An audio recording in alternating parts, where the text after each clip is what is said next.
I'm just going to quickly go to you there, brother, just in case there's something urgent you need to advise me there.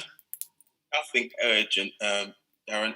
Just a couple of things I wanted to put in when you've got a moment for me to just put a couple of things in. One of them was I wanted to help change the status of the stereotyping. So I want to put other aspects of what we can do in front of the people to see that we're not just all about one-dimensional things. Like we're not just all into music. We're not just all into rap. Or we're not. You kind of get what I mean. Understood. But you will a bit later on. So when we've got a few about 5 minutes spare, then yeah, give me a shout. All right. Many thanks for that, brother. Thanks. Okay.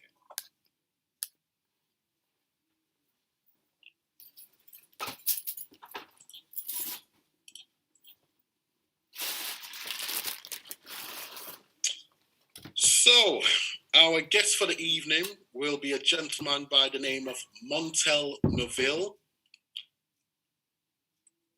Montel is currently the chairman of the Bedfordshire's Police Scrutiny Committee.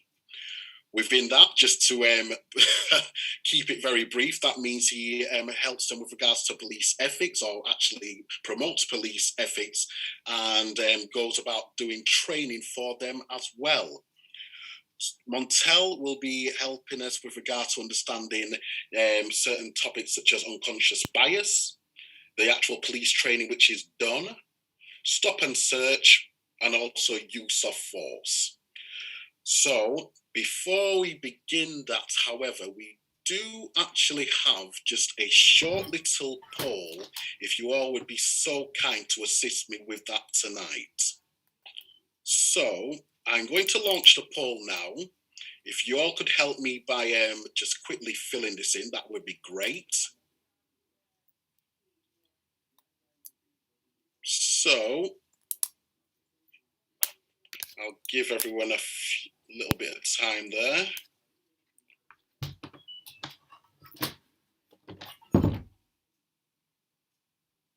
Do it. Is that yourself having issues there, Alan? Yeah. How do I fill it in? So, are you seeing a yes or no? Yeah. If you're a host, you can't vote. Oh, there you go. Okay, thanks. It's not open to you. Don't worry, I can't vote either. But yes, I have been stopped and searched. Oh boy, yeah. How are you? Long time no see. How are you, my good man? Not too bad. We missed you. It's been emotional times.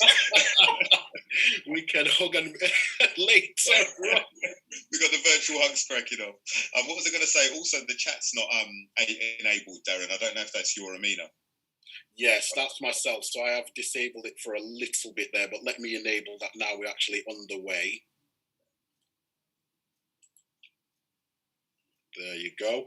Okay, I'll give 10 more seconds. We have got 9 people who haven't voted yet. Okay, and let's stop it there. So let me share these interesting results. So please keep in mind we only had 9 people who didn't vote on this occasion. So have you personally experienced stop and search? We have 8 who said yes. We have 11 who said no. So let's go to the second question before we go on to our panelist, Montel.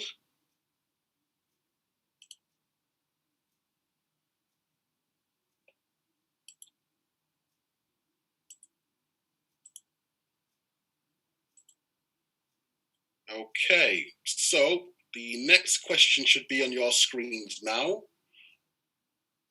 So, of course, for those who have encountered or been stopped and searched, please do put your yes, no, or not sure on that experience, or whether you feel it was good or bad.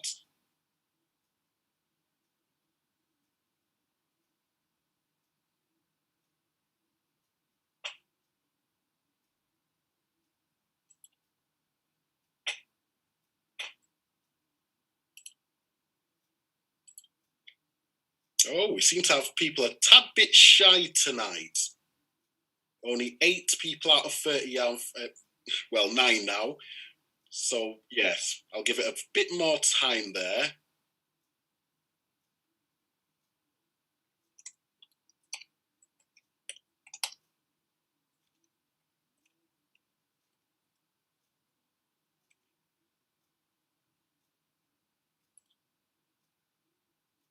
Okay, so we've got 30 people in the room.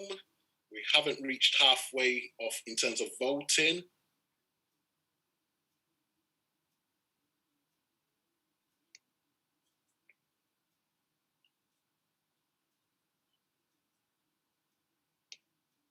Okay, we'll give it 15 more seconds.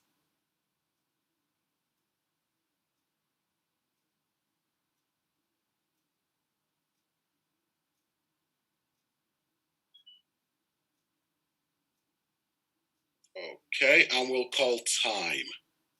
Okay, granted, we only had 41% of the room actually participate in the polling, not to worry. But in terms of those whom have been stopped and searched, as you can all see, in terms of whether that encounter was good or bad, we have 1% saying yes.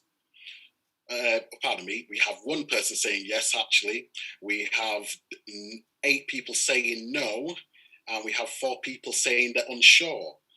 Now, the reason I did put in unsure, because for those of us who are not stopped and searched on a regular basis, sometimes you may not actually have a counterweight to actually know whether that was a good or bad experience. So, for those who are under the that same train of thought, hence the not sure option. Okay, excellent.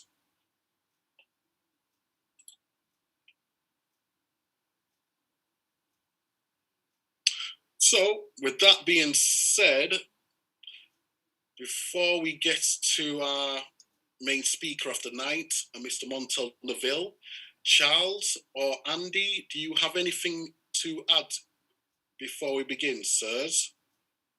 No, not really. Just thank you, Montel, for coming on. We haven't had the pleasure of meeting formally, so I'm appreciating this virtual meeting that we've had. Yeah, just interested to hear your view. I mean, one of the points that was interesting to me was the unconscious bias point.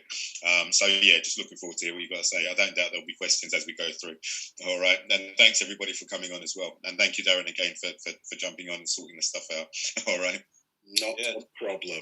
Nothing from me apart from what the other guy said.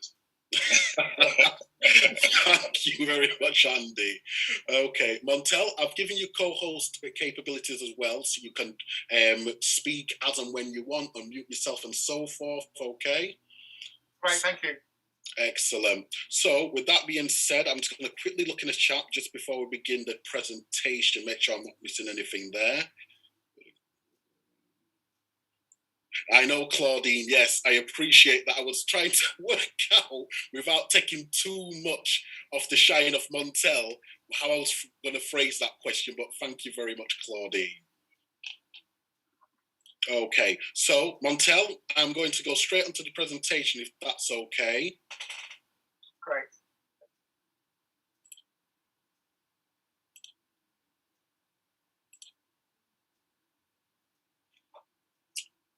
Okay, so for those who are just joining us, just to advise you, we are tonight are lucky enough to be speaking to Montel Neville.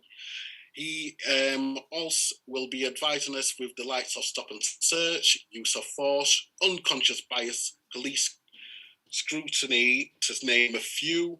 By all means, Montel, if you'd like to introduce yourself, that would be really appreciated.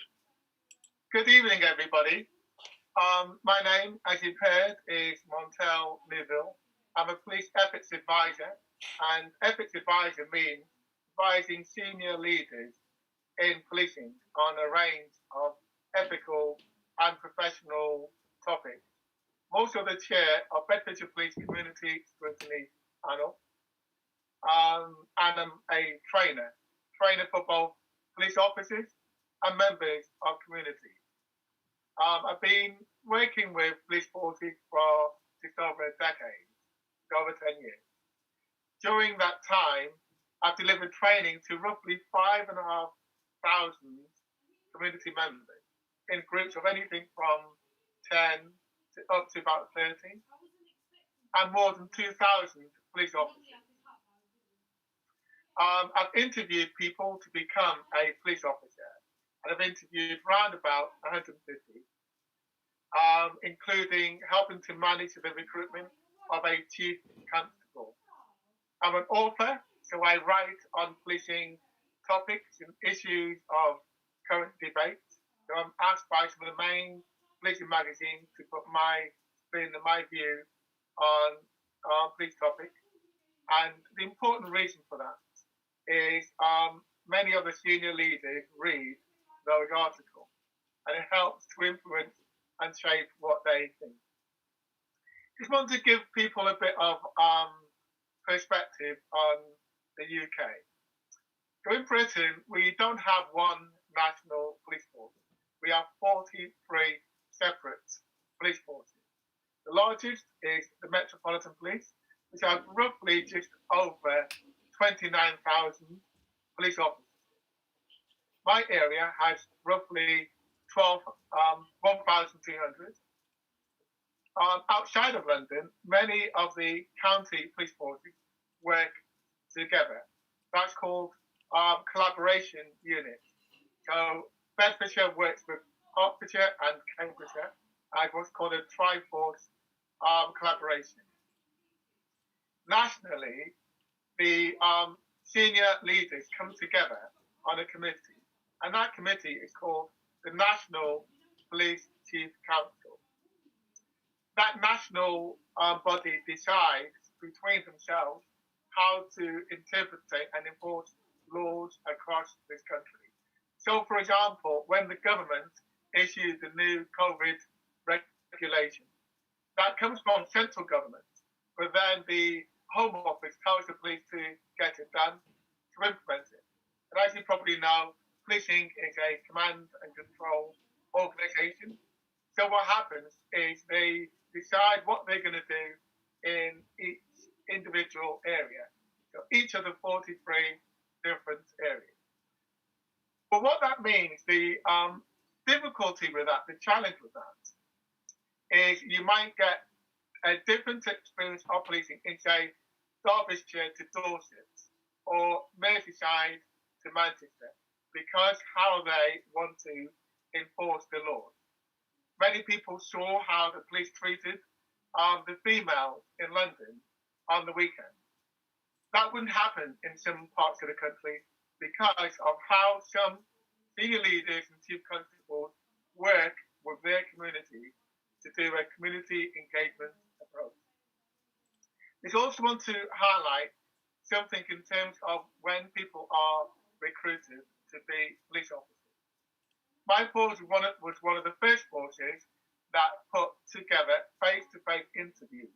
Now that's quite important because I have rejected probably about 30 individual people who clearly, in my opinion, and the opinion of my colleague, I did interview with a senior police leader, wouldn't make a decent or reasonable police officer. Like in any interview, what we do is we score people, we grade people. And what tends to happen is some people we are very impressed with.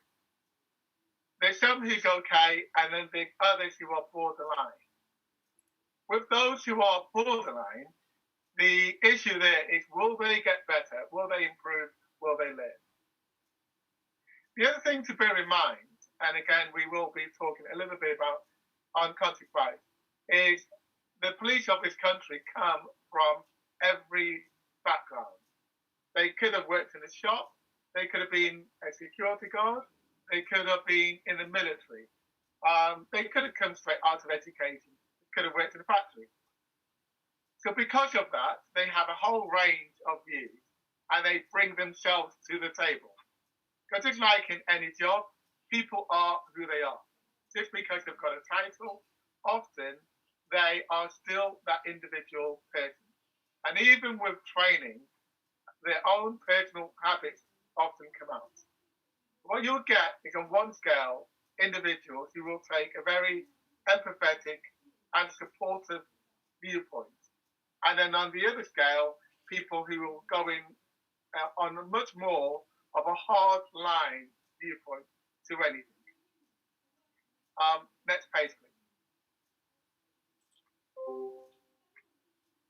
Thank you. I mentioned earlier that I'm also the chair of a community scrutiny panel. So in 2014, the government introduced a scheme called First Use of Stop and Search Scheme. And the idea of that was to ensure that there was community oversight of what the police do. Now, there's, again, as I mentioned, 43 different forces, but there's not 43 independent community scrutiny panels. We are the model for the UK. So every other area comes to me to ask how they should implement community scrutiny. Some of them don't do it at all. Some of them do it poorly. I would estimate that there's roughly about between 12 and 14 community scrutiny panels, of which roughly half are independent. My force area is the fourth smallest force in the country, but yet we have one of the biggest panels in the country. So with our panel, we have roughly, the aim is to have a third white, third black, and a third Asian panel members, and to get a mix of males and females. The panel meets 4 times a year with the main meeting, and then we have a subgroup meeting that meets every month. We also have another subgroup that looks at the police use of force. And then we measure what the police do in terms of carrying out their role.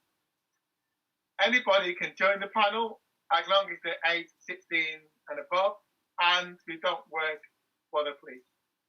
In most police forces, you also have civilian support staff, mainly taking the phones or working in the reception, etc., or doing admin jobs, working in communication, and they can be another 50% to 80% of the number of officers. So again, with London having 29,000, they would have another, say, 15,000 or so civilian staff, etc. Next page.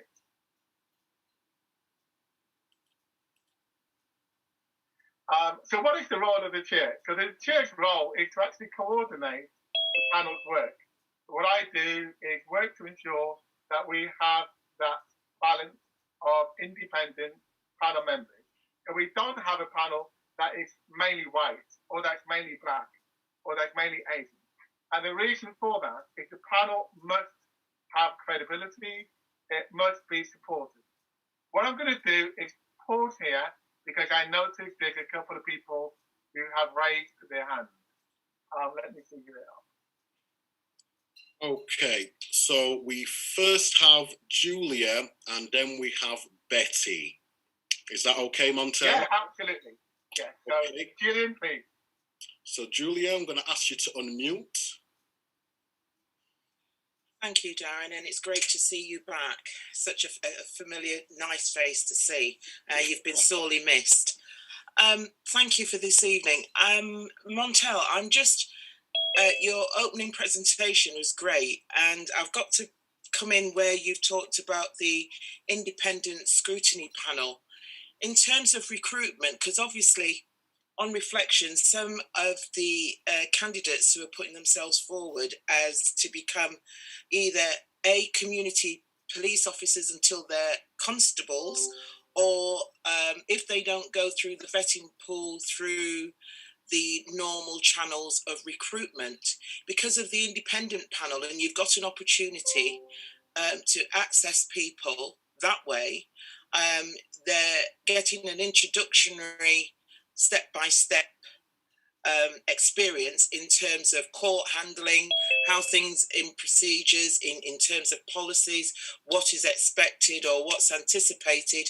Do you actually measure that as an area in which to identify potential candidates via that opportunity as an additional area in recruitment? I know you said what you do and where you sit and how you look for proportionality and ensuring that we have got a good a good cross section of people in which to identify different communities.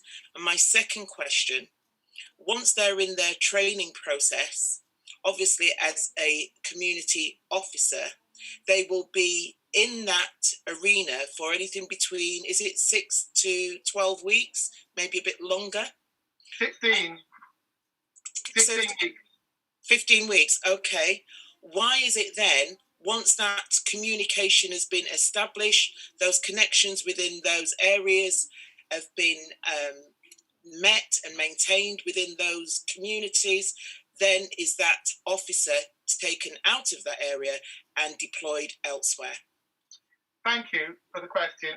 So in answer to the first question, we only have a barrier of who cannot be a panel member. And who can't be a panel member is to show that the panel represents the community. So it cannot have police officers or people who are paid by the police as members of the panel. Now, and that ties into your second question. So your second question is, when people are applying to be a police officer, there's two parts to that actually. There are civilian staff who are the office staff, and then you've got PCSOs, but you've also got special constables. And then, as you said, you've got people going through police training. If they're going through training, they cannot be a panel member because the panel needs to be independent of the police. What you can't have is because they are command and control organizations, they listen to what boss tells them to do, okay? And if you have one or more people on the panel who are paid by the police, it delegitimizes the independence of the panel. Now, I hope that answers your question. It does, but my supplementary question to that, and this will be my last one, and thank you, Montel. If it's an independent panel then, and people are coming in from every walks of life in order to be on that panel, if there ever was a problem that was not picked up by the police department or the head of police within that station, then has that independent panel got the power in which to escalate that further because it wasn't addressed, knowing that they've had access to something that wasn't acted upon? Yes, and I'll come to that in the rest of the presentation. Thank you very much, Montel. Going to just quickly go into a question that was put into the chat, and then I'll take the next question from Alan and then Betty, and then I'll go back on with the presentation. So the question put in from Jen, is the independent community scrutiny panel different to the independent advisory group? Yes, they're completely different. So what happened basically is in 1999, which came out in 2000, the McPherson report recommended there is independent advice for police officers. So what they did is to give them independent advice, they set up independent advisory groups. However, they are not independent. Number two, they're not advisory groups. So what happens in policing is because they are, again, a command and control organization, the police tell the panel who should be on that panel. The police, so they pick and choose. If you are too loud or you're not in agreement, then they take off the panel. Number two, what they then do is they get you only to look at issues that they want you to look at, not what the community or you think they should look at. And number three, they use the panel in a way which, again, when I talk about the training, obviously in a second, it's based around their individual bias. So what they would do is they would say, one Jewish person represents the views of all Jewish people, one black person represents the views of all black people, etc. And that's not the way the community scrutiny panel works. And then you asked a question about young people. What happened was when I took over the panel, it had an age limit of 18. Now, I do a lot of work in schools and colleges. And I said, well, actually, I want them to be lower than 18. I wanted them to be 16. So I changed the criteria. And yes, we do have people who are 16 and 17 and 18 on our panel. Betty. Betty, I'm just going to ask you to unmute.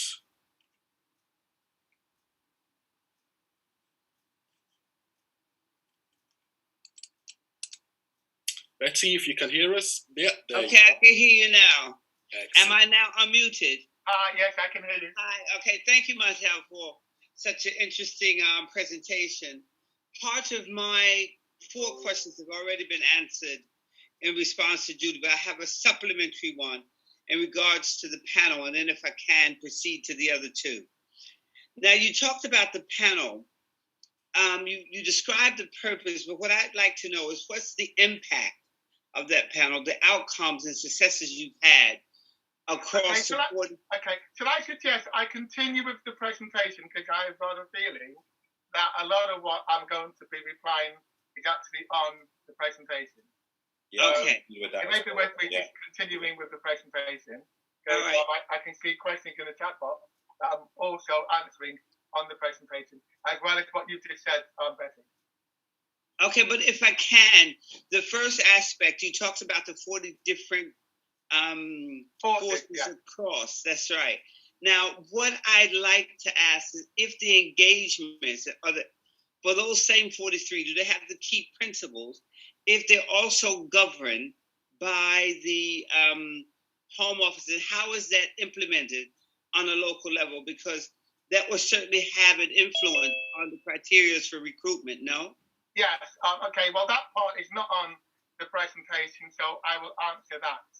What happens when people are recruited into policing? They, first of all, get put out onto what is called response. Response tends to be people who, the officers who respond to 999 calls. Then after a while, they get moved around to different areas. From there, they get given different jobs and different titles. So one of them, usually a sergeant or an inspector, is given the role of community engagement. Mm-hmm. Now, I've been a community engagement of a professional. It's not a job that you can just give people who don't know what they're doing. Because if they don't know what they're doing, it's a bit like getting somebody to do the electricity in your house who's not been trained. It wouldn't really go down very well with it. So what you have is, as I mentioned, there's roughly 12 of the 43 forces actually have panels at all, and only half of them have independent community screening panels. Okay, I'll continue with the rest of the presentation. Excellent. I'll just share the screen again if you bear with me a moment.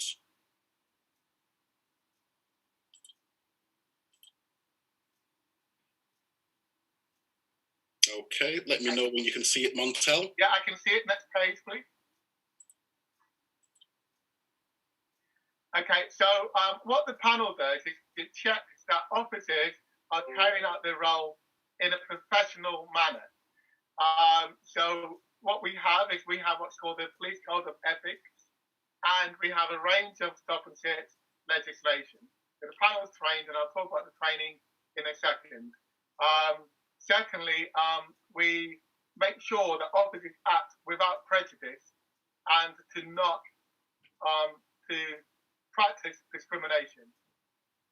Okay. Next. So in terms of the training topics which I've taught just over those 2,000 officers include the first 2 training included neighbourhood policing and engaging young people. And clearly, as you can imagine, that's really important. So I learned very early on, around about 2010, 2011, that people coming into policing had no idea how to speak to people, no idea how to engage. When I was asking questions at interview, for example, the question I asked was, name 5 types of organisations that work in communities, and we might get 1 or 2.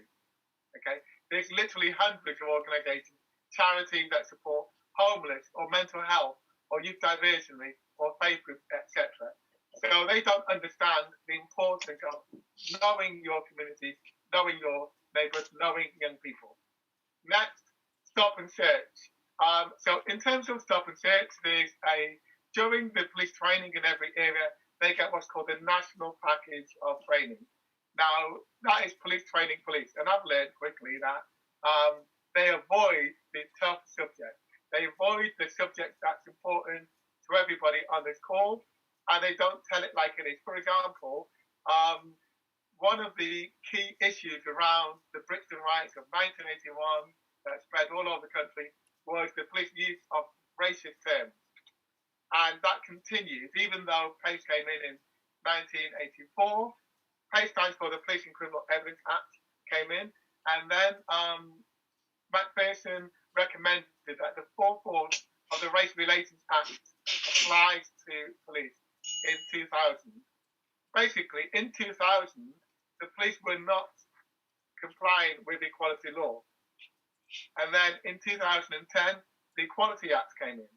Now, even with the Equality Act coming in 2010, many police forces get around equality legislation by, when they do a equality impact assessment, they make terms which, when I see them, I obviously call them out, and that those people certainly need diversity training.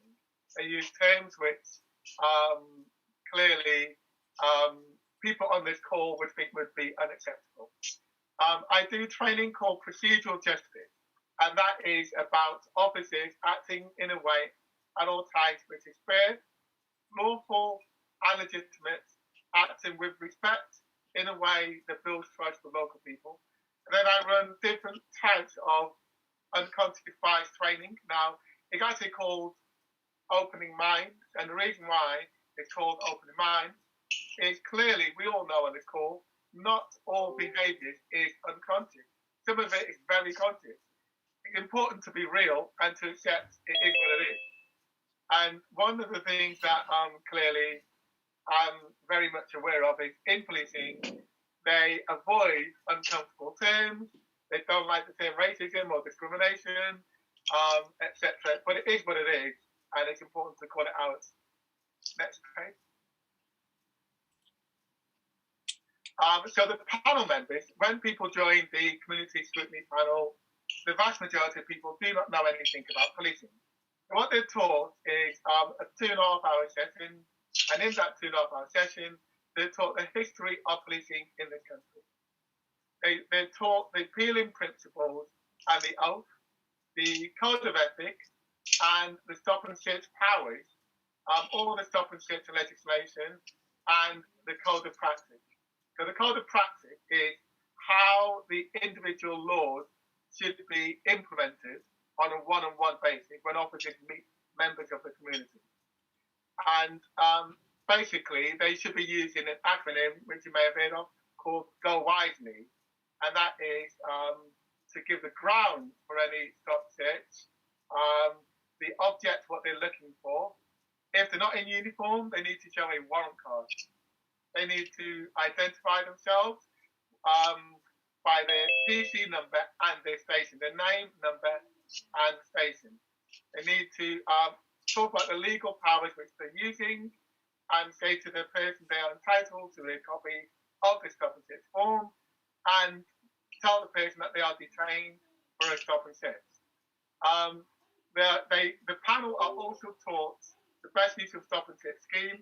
Best use of stop and search scheme are recommendations which came from central government of how they should be implemented. And then the panel are also taught to understand disproportionality, how it works, and how to read police data.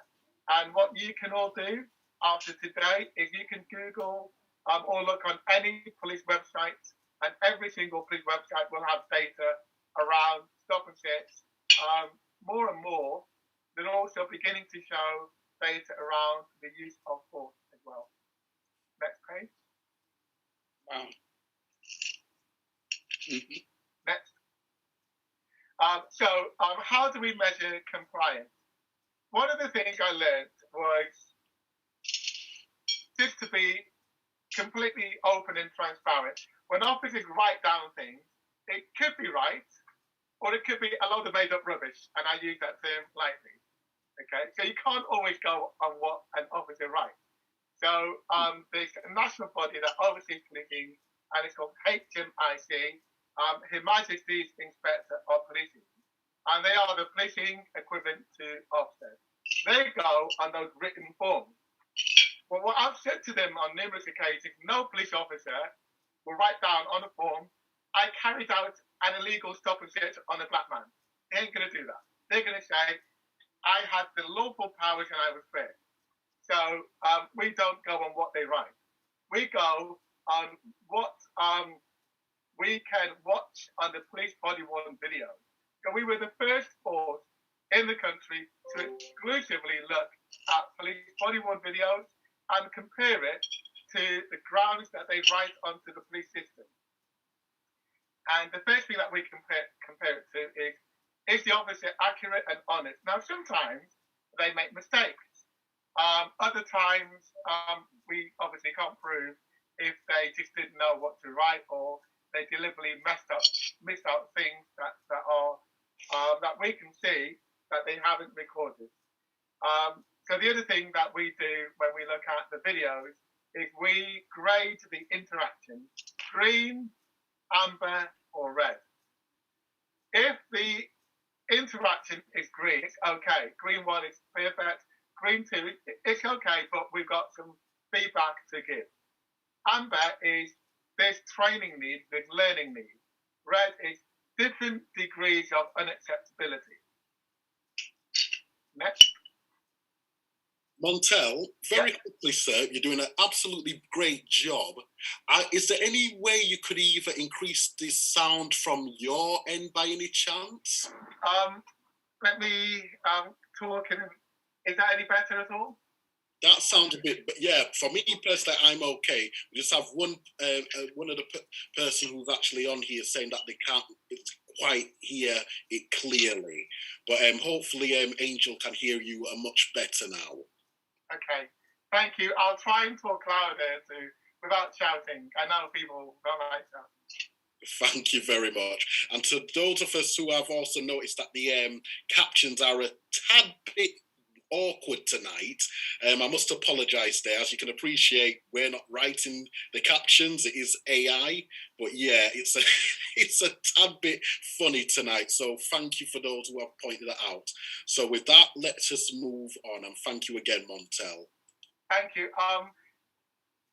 In fact, what I'll do is I'll finish the actual presentation, Betty, and then I'll come to you because I know that people are interested in the achievement. So the first achievement is our panel made feedback direct to police officers. And we are still the only one in the country that gives them that feedback. And if it's not me, I get a sergeant to do it because I can't do all of them. I certainly do it if it's amber. If it's red, it goes to a department called Professional Standards. If it's green, then I just get them to do it, which is completely fine. Second thing, we influence the general officer training. So what happens is they train their own officers. So we do separate training, but then the rest of their training is influenced by what the panel tell them. We are, with this traffic light system, other forces, 4 different forces are now using it, and it's now being looked at by another 5 who haven't implemented it yet, but they are considering it. We are one of the first to view body-worn video. So I had to go around the country. I didn't have to, but I went around the country to tell people that they can legally look at body-worn videos. And when they were getting pushback from the police saying, we're not going to allow our panel to look at the body-worn videos, I was talking to panels in London and different parts of the country to tell them actually you can, and here's a pathway to get it done. Another question which was asked in the group, we have a direct link to senior police officers, and that's really important because remember it's a command and control organisation. They jump when boss tells them to jump, and when mom tells them to jump. So what we do is we influence those senior leaders, and we say, and I've done it many times, I say, your inspector or the chief inspector will not carry something out, tell them to get it done. And they do that all the time. So I have a direct line to the senior officers, and I encourage other panels to make sure they build that relationship, because that's the best way to affect change in policing. I record advice which is shared around police officers. So if we watch videos and we see a pattern of behaviour, for example, the term hotspot, you have been seen in a hotspot, loitering or acting suspicious. They're not legal terms. I tell officers, in our area, you can't use them. You'll be graded at least amber. So that is like direct messages that go out to officers.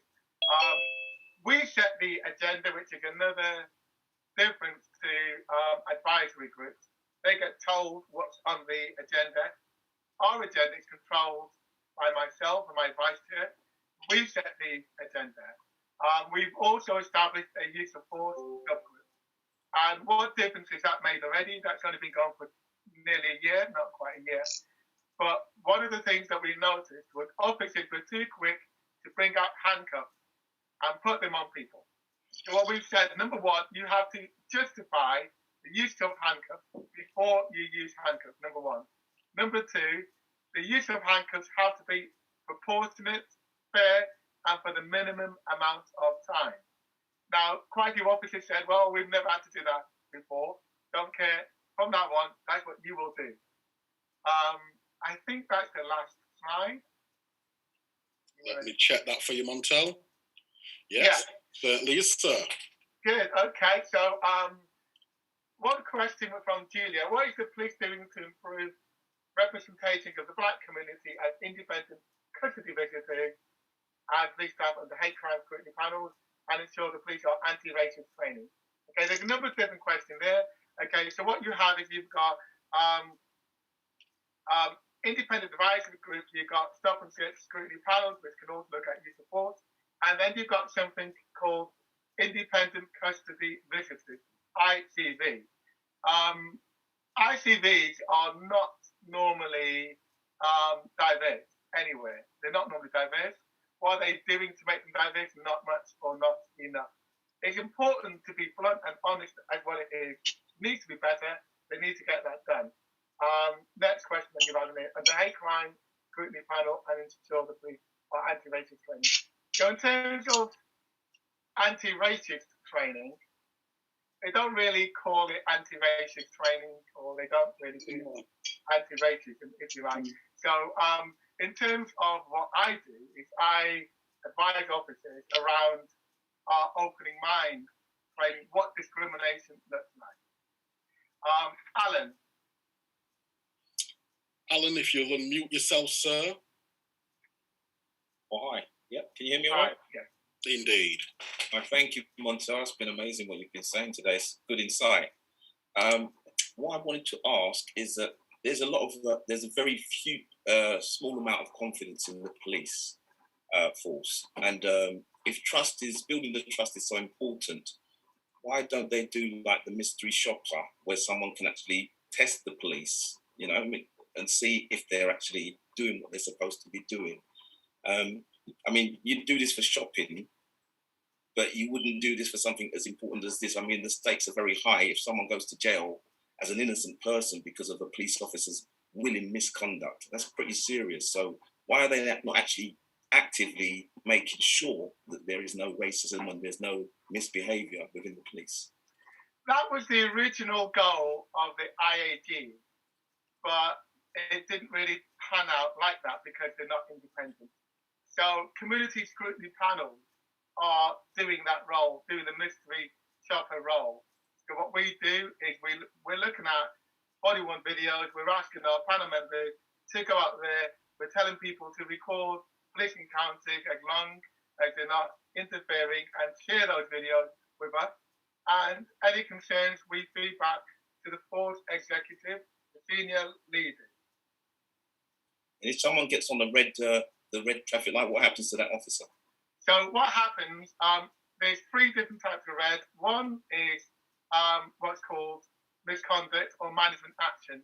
So what that is almost like an action plan to improve. They call it internally performance requiring improvements. The next one is misconduct, and the next one is gross misconduct. It really depends upon what they've actually done. If they use racist language, that is a disciplinary offence, that could be gross misconduct. If they use excessive force, that could be gross misconduct as well. Appreciate that. Thank you. Neil. So Nelly, I'm going to ask you to unmute yourself, sir. No, that's okay, Montel. Yeah, thanks, Montel. Just a few questions and concerns, really. One thing I don't know. It seems as if each force, apart from your force, or the officers responsible, the leadership can actually just do what they like. They don't seem to be compelled to do whatever they need to do. You're fortunate in the fact that you have some kind of relationship with your people, so they listen to what you say. But from what you're saying, this is quite scary, because if they can do what they want, if police officers are writing out notes, reports which are false, and body cam, and body cam data cannot be accessed by the other sort of survey panels like such as yourself, it seems a bit strange. If there's no will, or there's no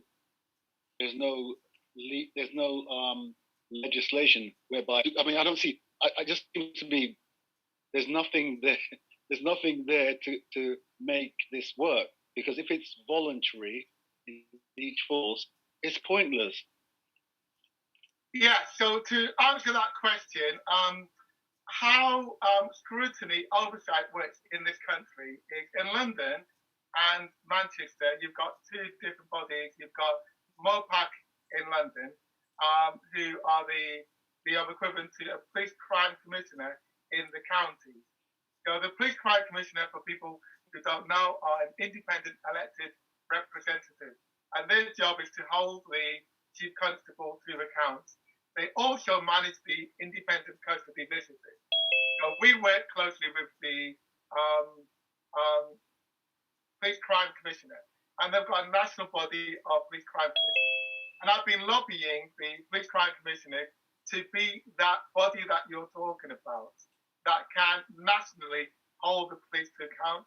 Because let's be clear, if people can get away with something, they're going to get away with it. On the other point that you mentioned, which is absolutely right. Now, one of the things I've learned is sometimes when I compare what an officer has written to what I can see, sometimes they turn around and they say, sorry, I was in a rush, I missed that, and I'll do better next time. So we can't always tell them that it's been deliberate or they're trying to hide something. I hope that makes sense. Julia. I have put, thank you. I have put a question in the chat, but I'm going to ask you one then as well, if you wouldn't mind covering both at some point. Thank you, Montel. Bearing in mind what's just happened with Sarah Everard's visual at Clapham Common, and obviously the high case profile that had an outpouring in terms of women in solidarity talking or representing in terms of their safety, yet the security, if we can have that choice of a word, was manned by police officers. And we all know the outcome of that situation. Police officers again came under the scrutiny yet again of how they conducted themselves. Crescenda Dick, Detective Crescenda, should I say, has basically stood by her officers to say in any given situation like that, she felt that the officers, under any kind of provocation, when it wasn't a provocation, it was women stood in solidarity in a peaceful protest, and now they're saying freedom of protests is now going to not take place. So my concerns are, at what point can anybody feel that they are able to conduct a peaceful protest, now knowing that the police or the Met has now been given even further powers in order to prevent any such gathering in large numbers like that, knowing that anything that they do within that structure will be overlooked? Thank you. Thank you for the question. I answered a similar question on radio. As I mentioned at the start of the presentation, a lot of police powers are down to the chief inspector and the superintendent, how they're going to police that area, how they're going to police that demonstration. In most of the counties, they consult first, number one. And number two, if they're having what's called a special operation, like a demonstration, we tell them, okay, we will watch all a sample of your body-worn videos at that event. So they have what's called standard operating procedures, whereby they say what they're going to do. So, for example, in COVID, they might say we're going to be not too heavy-handed because we don't want to make the situation worse, or they might say we'll do everything to disrupt. But what they do in most areas, apart from London, is they work with their communities to get the best outcome. Okay, I've got a supplementary and then that's it, I promise. In the outcome of that, obviously, we're all saddened for Sarah Everard and her family and the outcome of that, because she's not here to tell the story herself and the run-up to how she came to meet her demise.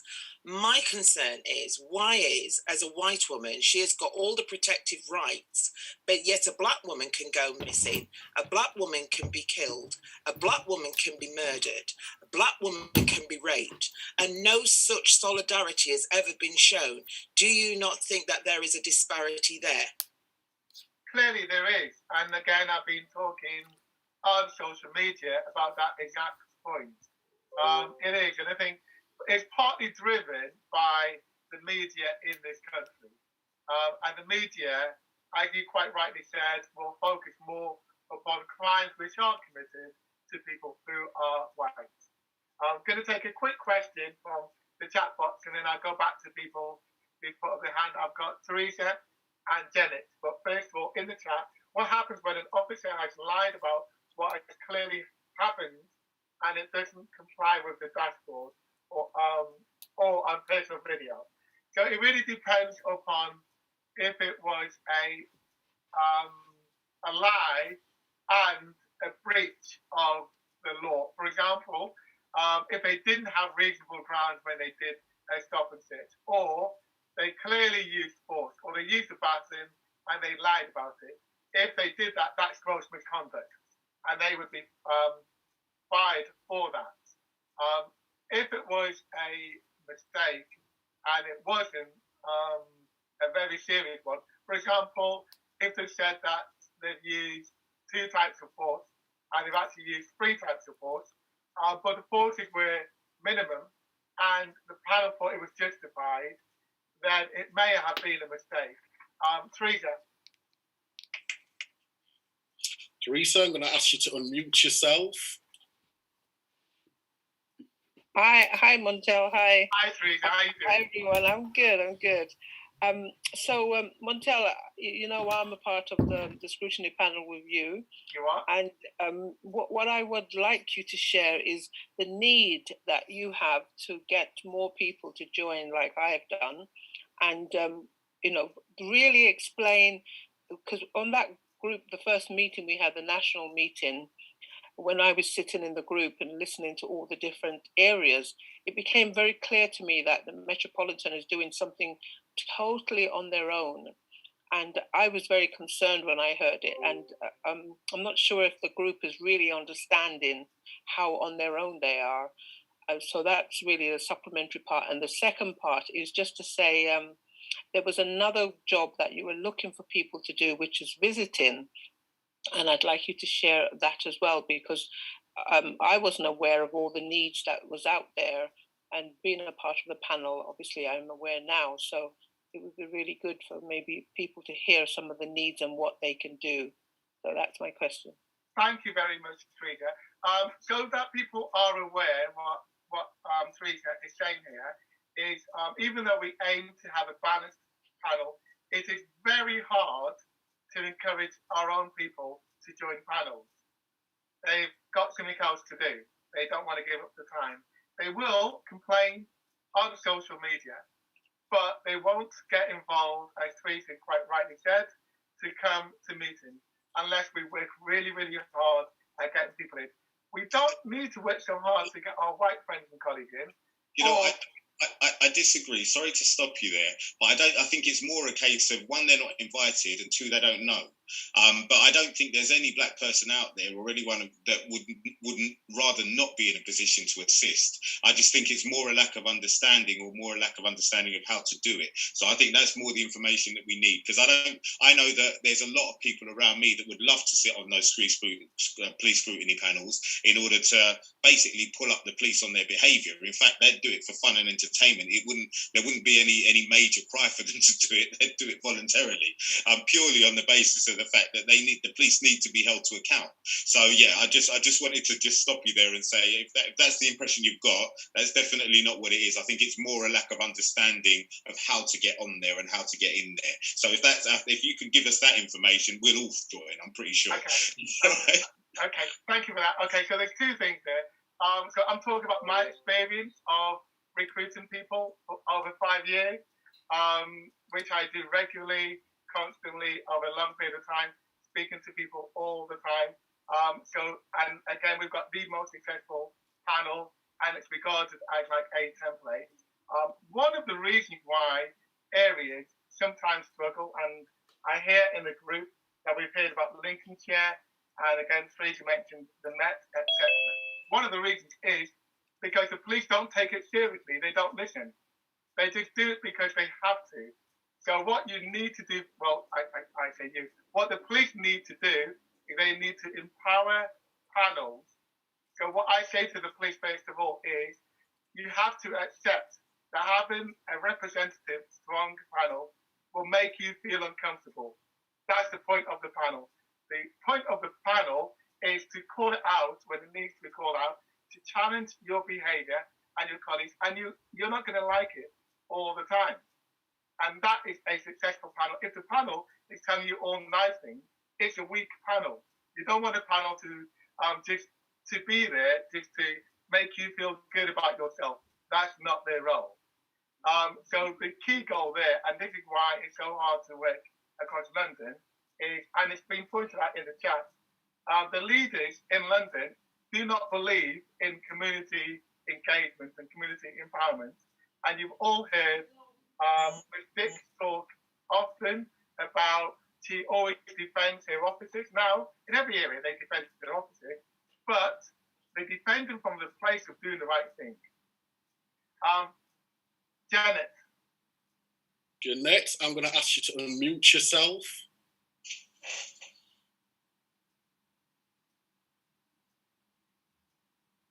Okay. Hello. Hi, Jeanette. Hiya. Can you let me know how to join one of these community panels, please? Yes, where do you live? Okay. Where do you live? What area? Leeds, Okay. West Yorkshire. Okay. If you can send in your email later on, because West Yorkshire are putting together a panel at the moment. It's not independent, unfortunately, at the moment, but at least they're going to have a panel. But I will certainly let you know. Okay. Eleanor. Very interesting. Okay. Eleanor, I'm going to ask you to unmute. Can you hear me? Yeah. You can hear me, hi. Sorry for not showing my face. I'm having a bad face day and hair day, so yeah. The question every day, love. The question I wanted to ask you is this. I've come to believe now that I don't think that the answer is to have more black officers working as police. I really don't.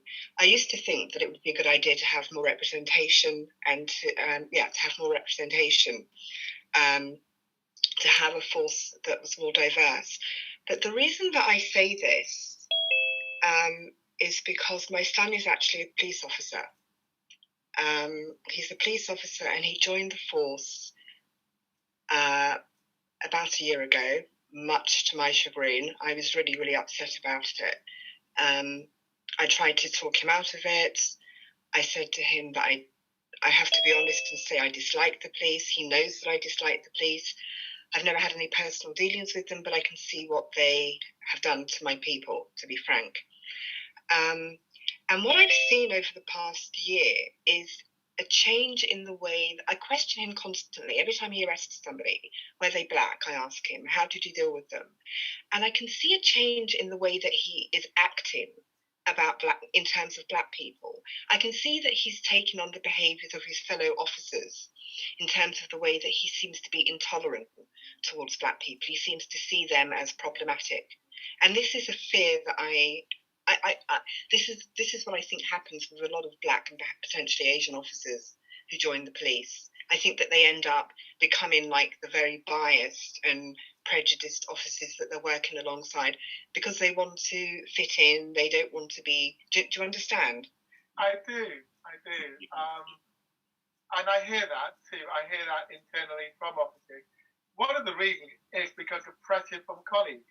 Like you say, they tell them to do various things. But what I tell every single officer is they can make a difference in themselves. If they think a leader is telling them to do something which is incorrect, they need to call it out. They need to challenge improper conduct. They Okay. won't. They won't. You know what? Sorry to jump in there again. Apologies, but the issue with that is that ultimately, what you're saying to them to do is they're in a. Imagine you've got one in 30 people of black or brown origin in amongst the police force. And the problem that they then have is if they call out their behaviour, can you imagine the level of scrutiny and the level of grief and stress if they even make it out of the station alive at the end of each day that they would get? Like, these guys are taught to work as packs. They're taught to work and to team up against each other or anyone who's not supporting what they're about. And that's ultimately any kind of army, which is ultimately what they are. So I think in being indoctrinated within that, you're putting yourself at risk if you speak up against it. I don't think you can. I don't think it would be a safe advice to give anybody to do that, because ultimately they're putting themselves in a position where they could be hurt for that. So I don't know. I think it's a very dodgy ground. So, and I do like the idea of the police scrutiny committee, because ultimately what that is that's an external force who then aren't ultimately directly in cahoots with them. So they're not under their they don't have to reply to them or answer to them, but yet they can hold them to account. And that's why for me, when you're saying that people wouldn't do it, I know I would do it. I'm pretty sure that there's probably a good 20 or 30 people on this line right now that would literally hold up the police for fun. They would gladly scrutinise their behaviour for fun, but fun and entertainment, and just to get their own back and to highlight the bullshit, sorry, excuse my French, that they do.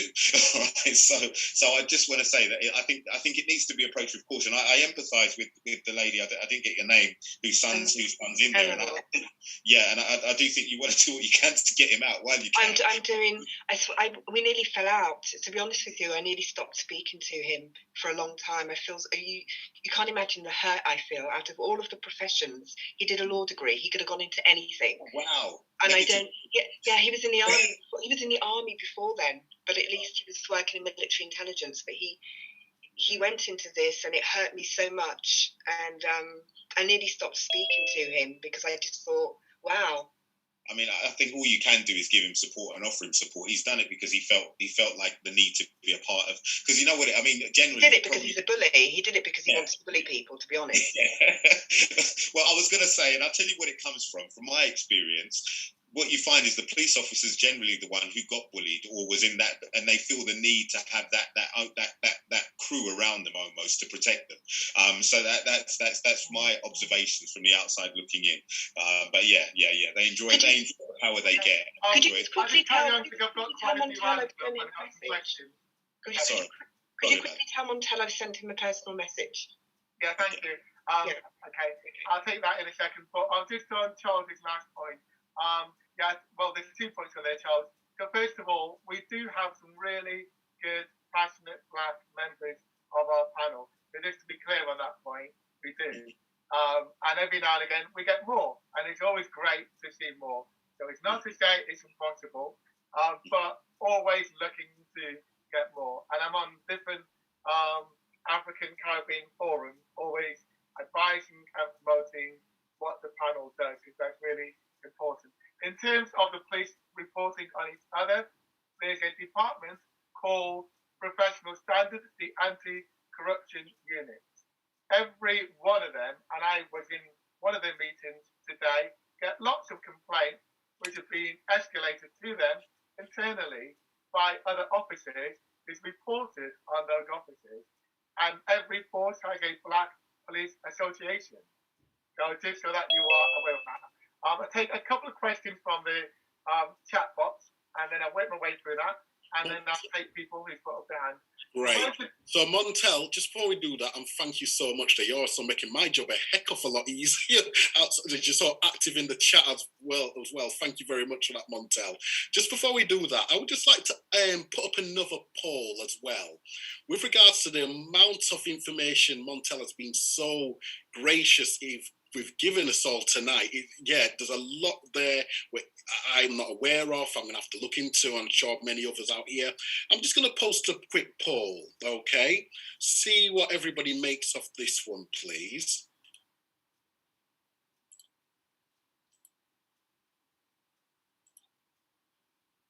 So, question being, with the information Montel has shared, do you feel change is happening within the police force, or is it the same status quo? So I'll give you a little bit of time there for people to interact there, please. Whilst you're interacting, just a quick housekeeping again. For those who have any questions, please do raise your digital hand, or if you can't do that, please raise your hand and I will do my best to see you in the via your webcam. Failing that, feel free to put your question in the chat. Please prefix your question with a Q and we will do our best to get round to you as quickly as possible. So far, we've got 20 out of a possible 37 people who's responded. We'll give it 30 more seconds. Darren, can you also stick up a poll just in relation to who would join one of these committees? Sure. Yeah, because I'm curious to know that. Montel, did you say there was one in London for the Met? Yeah, in London, each borough has their own one. So there's one in Brent, there's one in Croydon, and then they report to MOPAC, which is the Mayor's Office for Police and Crime in London. Okay, brilliant. All right. Yeah, I think I'm on that. I think I'd be interested in getting on the one for Croydon. Okay, so I'm going to end the questionnaire. We've got just over half who have responded. So let's share the results. So we got 9% saying yes. They feel that there is change happening within the police force. Overwhelmingly, 68% said no. 14% are more hopeful, saying maybe, and 9% saying they need more information. So very interesting there. Very interesting results there, Montel. Thank you for that. I'll take a couple of questions from the chat room. The first one was, when should police officers wear body-worn cameras? They should wear body-worn cameras when they come into contact with members of the community, which could lead either to force being used or a stop and search, or if they're talking to a victim of crime, or if they're in a specialist unit, such as an armed policing. In addition, motorway and traffic police should have body-worn cameras. They're the main ones. Then there's a question around misconduct and a police officer who's been cleared through the death of a black man. And we know that this happens all the time in different areas. And you probably have heard of an organisation called the IOPC, Independent Office of Police Conduct. Their role is to investigate those deaths in custody. So the actual panels wouldn't actually look at them because they've got the legal statutory duty to do that. Next, I will take Alan. Alan, yeah, you should be able to unmute yourself. Yeah, thanks. Hi again, Montel. I just wanted to know how long is the training for the police officers before they can actually step out onto the beat and start arresting people? Okay, so you've got basically classroom-based training, around about 15 or so weeks. It varies really from 12 to 16 weeks. And then after that, they can go out with a tutor. But if you're a member of the community, you probably won't know that they've been tutored unless you watch them carefully. So they're out with a tutor, and then they have to pass a test, if you like. I think they've got 38 different modules, and with each module, for example, you have to do a certain number of arrests, meeting victims, etc., going to community meetings, etc. So they have to pass and provide evidence of doing these logs. And then if they get signed off, then they're able to go out on their own. Do you think it's long enough, the training period? So then that second part, when they're with an officer, it's at least a year, and it can be extended. And one more thing, how do the cases get referred to the inquiry boards? So which board do you mean? Right? Do you mean the community? So like as a civilian, basically, if I've got a complaint, how can I get my complaint to your? Okay, so what you can do, what anybody can do at any time, is make a complaint either, number one, direct to an independent community scrutiny panel by looking on your police website and just Googling Stop and Search panel. That's number one. Number two, you can go to the IOPC. And then if you go to the IOPC, they usually deal with the more serious complaints, either discrimination or excessive force. So you can go to them, you can Google IOPC and make a complaint to them, or you can go direct to the police force. Thank you. Thanks very much. Brian? One moment there. You said a Brian, did you say? Is it Brian? Oh, yeah, Brian Wenger. Yes. Oh, everyone, if I could just bring to your attention, we only have Montel till 10 p.m. Montel, we only have you until 10 p.m. Yeah. Yes. So we only have Montel until 10 p.m. So once again, we'll do our absolute best to get through as many people as we can. For those who have your hands up and have already asked a question, by all means, if you can appreciate for those who have not asked a fresh or new, their own question, we will go to them first and foremost. So we'll go to Brian, and then I believe our Zoom user is also a Mr. Barry, if I'm not mistaken, and then we'll take it from there. And I believe, Montel, have you been able to answer any of Jen's questions in the chat? I think you have answered a few of them there. I've got another one which I'm about to answer, which is the Police Crime Commissioner has contributed nothing to our community scrutiny meeting. He wants to be re-elected. Well, this is the perfect time for you to lobby because they all need to be re-elected. I'm not sure what area you're in, Jenny, but what you can do is go on their Facebook pages, other social media, write to your newspapers, and they will be hustings whereby the three candidates will be saying, we will stand for whatever they're standing for. And then you can ask them to ensure that they hold the police to account with a proper independent panel. And what that could include is funding and supporting that independent panel. You've also mentioned about independent custody visitors, and they should ensure that they are diverse and representative too. Excellent. And if you don't mind, Montel, because we actually got Jen with her hand up now. Jen? Brian, I do apologise, sir. Do you mind if I let Jen quickly... Absolutely. Okay. Well, okay. Thank you very much, Brian. You'll be straight after. Jen? Hi, thank you so much for letting me ask a question. This is an absolutely brilliant event. Thank you. So there are a couple of people interested in becoming part of scrutiny panels here in this group, and I think it'd be a really good opportunity to link up with these people. So I'm Jen. I'm part of Preston Windrush Generation and Descendants. So we're in the northwest of England. I'm here with my friend Julia from Peterborough, Windrush, and Alison from Equality and Diversity. So in Preston, we've set up a community scrutiny panel, and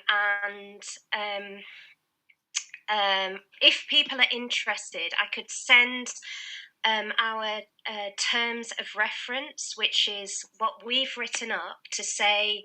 And we've had a meeting with maybe 2 or 3 police officers, and we've said, do you agree to these things? So one of them, like everyone's mentioned, is about the to improve representation of African Caribbean heritage people on the scrutiny panels. The police obviously want more, what they say is black representation in the police, but we all know that until the police becomes anti-racist, I think it's unlikely that they'll recruit a lot of. So it would be great if those people. I think there was somebody. There was Alan from Croydon, Jeanette from Leeds, Claudine from London. If there are others, if you want to put your email address here, or if there's a way that I can stay in contact with you, I can send you our terms of reference and any minutes and anything that you think could be useful for setting up your own group. But my advice is to be a great secretary and just to write everything down. So because we've been able to record our meetings where we've had the inspector there, we hear what he said, and if we type down what he said, and then that means that we can hold him to account. So for the next meeting in 6 weeks or 8 weeks, we say, have you done this? So if you do want to do that, if you could put your contact details and the area where you're from, it's really, really helpful, because through Preston Windrush Generation and Descendants, we've got loads of contacts with people around the country who are part of independent advisory groups or have been members or want to become. So it's really good to kind of link everybody together and have a big network, so that we all know that whatever. So for example, in Montel in Bedfordshire is doing amazing things, so we can all learn from what Montel is doing, and people can also learn from what we're doing in Preston. I think it's a great initiative. It's brilliant. Thank you. Thank you, Jen. Are you part of Lancashire? Jen, are you part of Lancashire? Oh, sorry, I'll have to ask her to unmute again. One moment. Yeah, I live in Preston. I'm from Preston in Lancashire. That's right. Yeah. Okay. Now the reason for saying that is because I'm told via the College of Police, and I've given advice to your police crime commissioner, that there's issues in terms of members in the Lancashire area are not feeling that they're getting the proper support of the local police. Now, are you getting the support of your senior police leaders, or are you only at inspector level? Yeah, so at the moment, one inspector, but the inspector's doing what's called a he wants to do a bit of a shake-up with the stop and search and use of force. Yeah, I don't know. Maybe I can speak to you via email or something, because I just realised this is being recorded on Facebook. So I think the more that I say, the more that if it's publicised, and maybe it's better just to. Of course. Okay. Thank you very much. Email you. Yeah. Thank you. Okay. Betty? Excellent.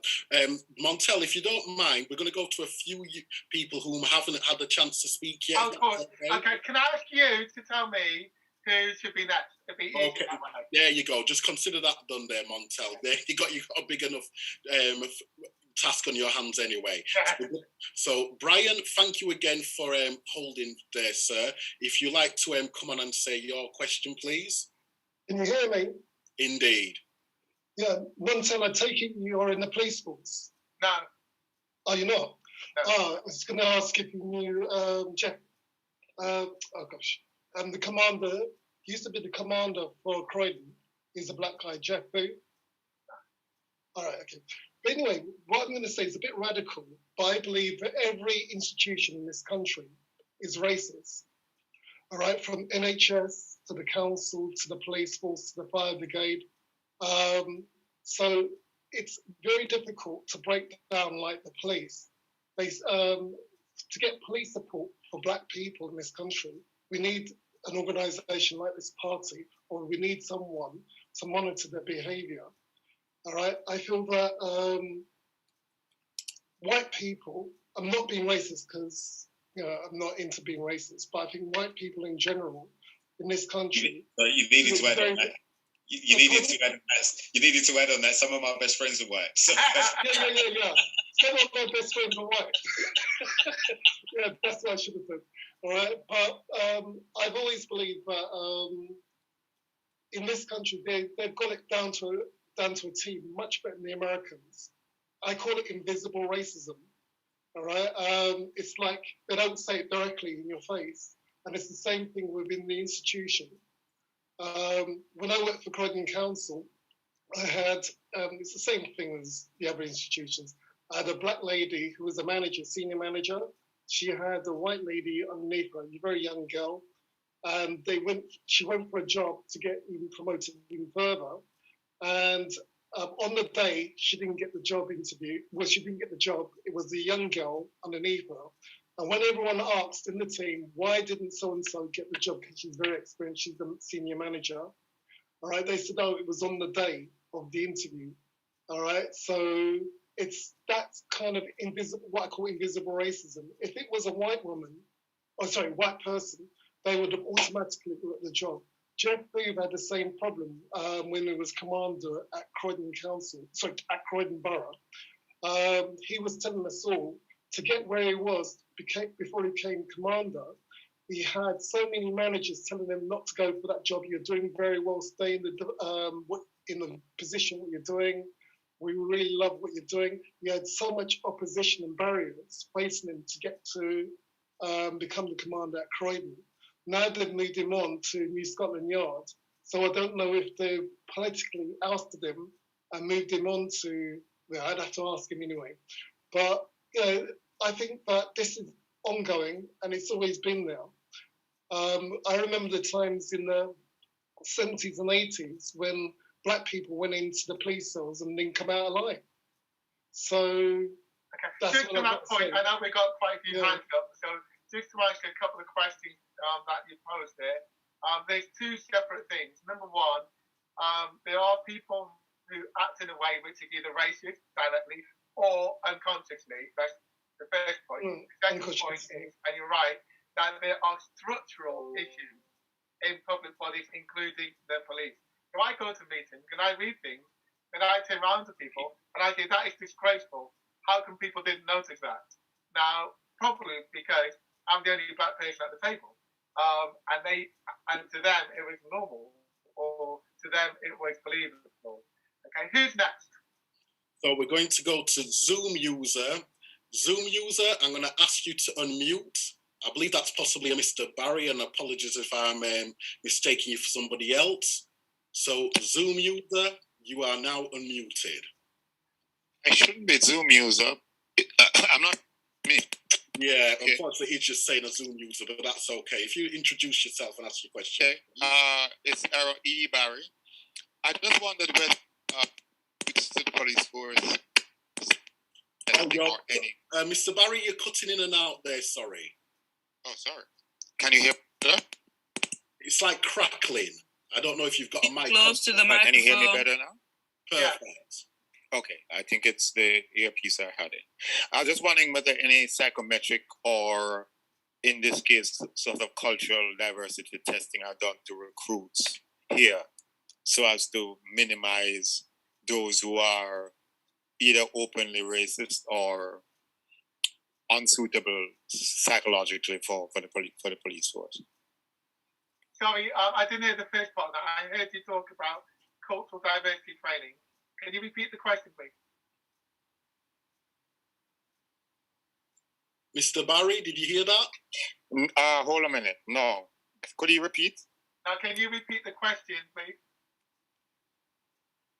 Sorry, could you repeat that for me? Could you repeat the question, Mr. Barry? Or any done off record. You'll have to come close to the mic again, Mr. Barry.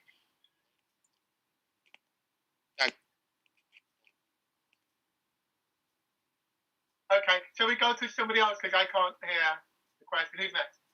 Okay, so we're going to go to. Where are you? You know what?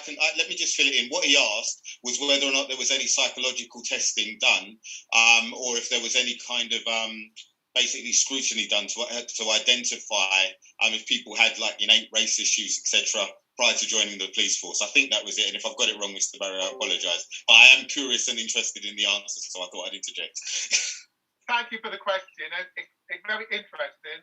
In December 2020, a few months ago, I issued a report to the National Police Chief Council, and that's all the leaders of all the police forces. And it said this: in 1981, Scarman recommended that every officer does diversity training. That was repeated in 1999 under McPherson. It was repeated again in 2013 by the Equality and Human Rights Committee. It was repeated again in 2016 by the Majesty's Inspector of Constabulary. And then in 2019, Parliament had a special meeting to investigate the police use of stop and search powers. All of them, it recommended that police forces should undergo mandatory diverse training. And my question to them was, get it done. Why haven't you done it? They do it in my area. All of you should just command your forces to do it.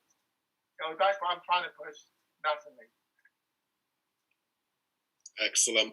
I hope that answers your question there, Mr. Barry. So with that being said, we're going to go to Betty.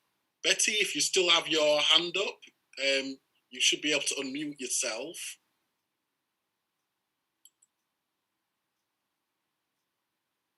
Okay, yes, Montel, thus far, so good. But Montel, I'm just going back. It's a bit mundane now, but I need to really find out. We talked about engagement, and I'm just wondering, you talked about lessons learned, and you talked about some areas of implementation, and obviously some of the challenges that you had in relation to that.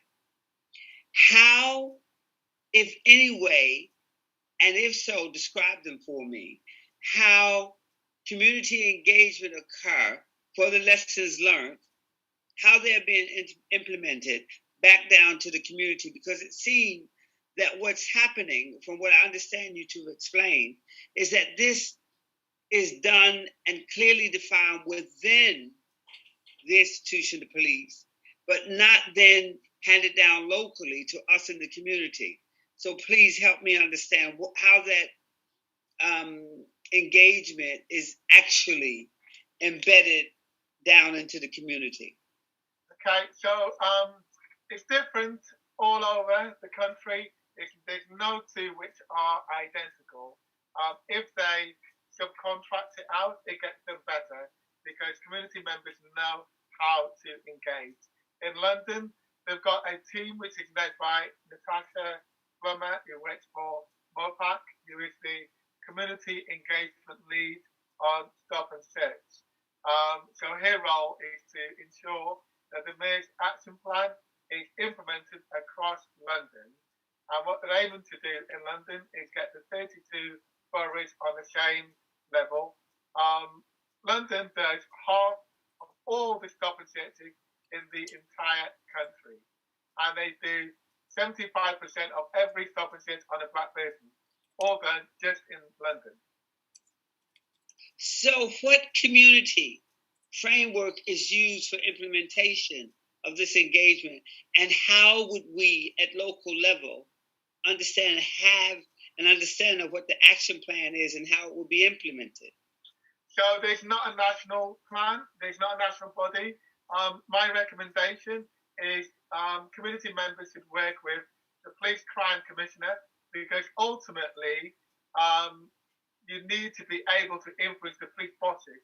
Because if you're only influencing a sergeant or an inspector, they're moved around too frequently. Because they may be talking to you today, but then you won't hear from them ever again because they've moved on a different job. If you work with the senior leaders, they put structures in place and they command officers to work with various people. But they often do that if you work either through the police crime commissioner or if you're in London, work via MOPAC. So, but who are they linking with in the community? What community group? What community organization? Anyone. So it could be charities, it could be youth groups, it could be faith groups, it could be individual people who run diversionary activities, sports groups, boxing clubs, it could be mentors, it could be all over the country. The community framework is slightly different depending upon where you go. And again, in London, it's different in different parts of London. So the answer is it should be open to anybody. But, and very fragmented. Yes, yeah, absolutely. Who's next? Okay, we're going to go and try and see if Naomi wants to ask a question. So Naomi's iPhone, I'm going to ask you to unmute. You did have your hand up then it went down. But I'm going to give you a few moments if you want to ask your question. Yeah, I think it's really important that the issue that we've got is I feel that the police have got an obsession with drugs, and I wonder what sort of things are in place to be testing these police officers for drug abuse. Getting it for their own supply. And they seem to think that all black people take drugs. So to me, there's a clear indication that there's something wrong. So I just wondered, is that something that we could sort of campaign? How would we get that to be put on their bill, that they're randomly drug tested? Well, there's two sort of questions there. I'm going to answer it in a different way. What I'm going to say is more white people take drugs than black people. But if you're black, you're up to 7, 8, 9 times more likely to be stopped and searched if you are black. And that's a key message I'm always telling officers. Then, in addition to that, when they find drugs, they're 5 times more likely to find drugs on white people than black people. Okay, so they are stats which are available on almost every police website. So I think that's important to highlight that. So when they're increasing the stop and searches for drugs, and it's disproportionately black people, okay, it's important that they know that. And it's interesting, at the start of the call, somebody mentioned about should they be held to account for the misuse of the powers?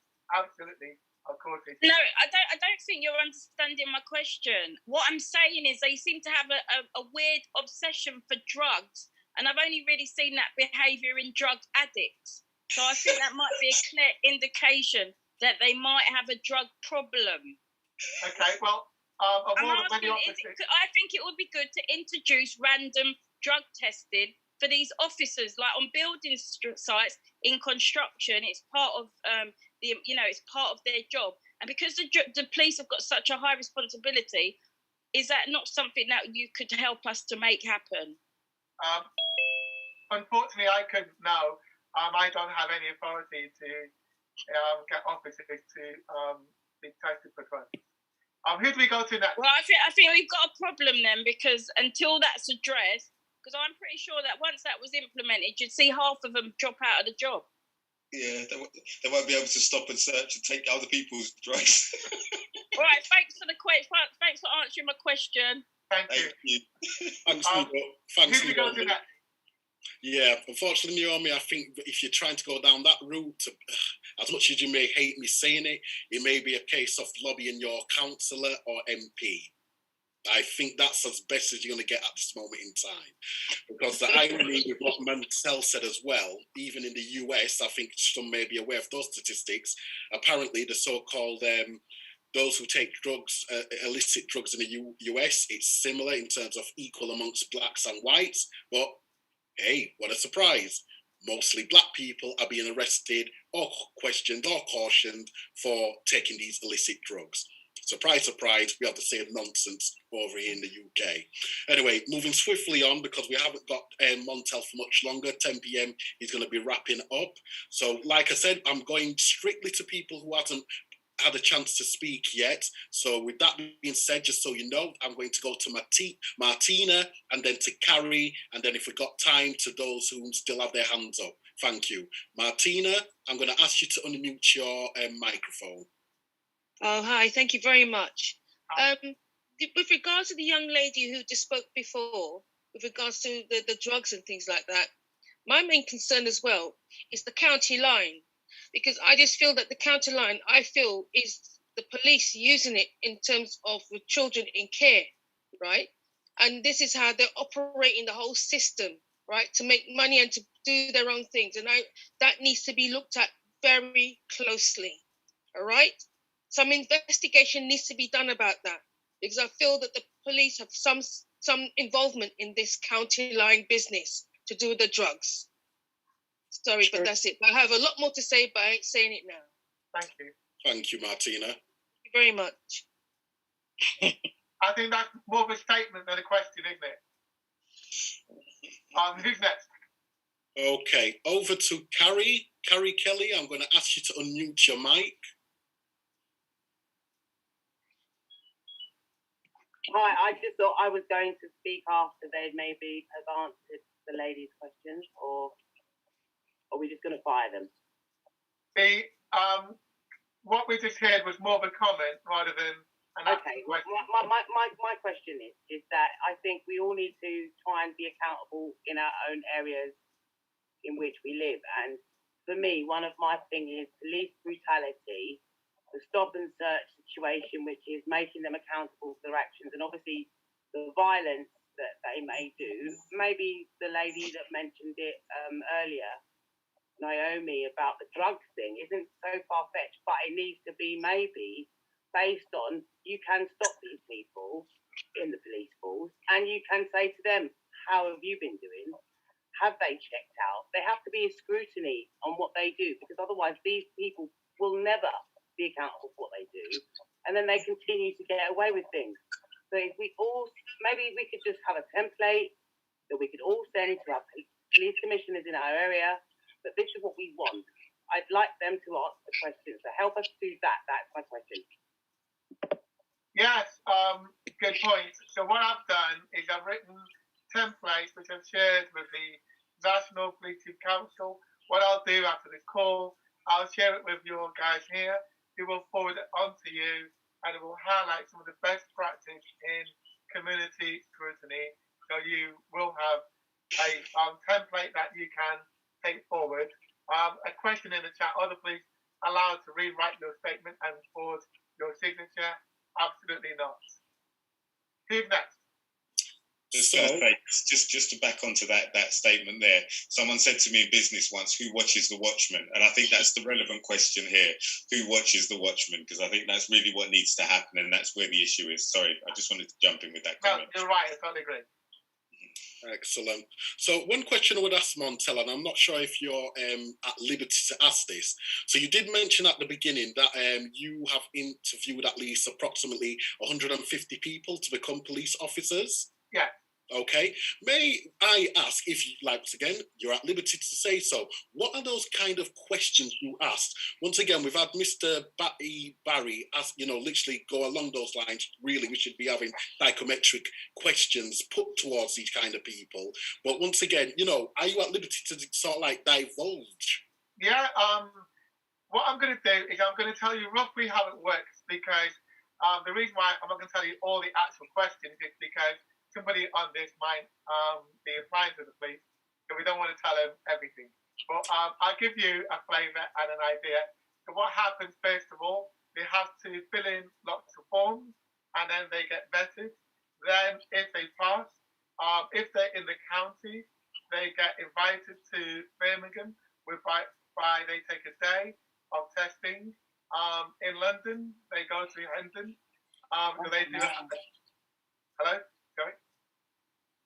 If they're in London, they go to, they spend a whole day of testing.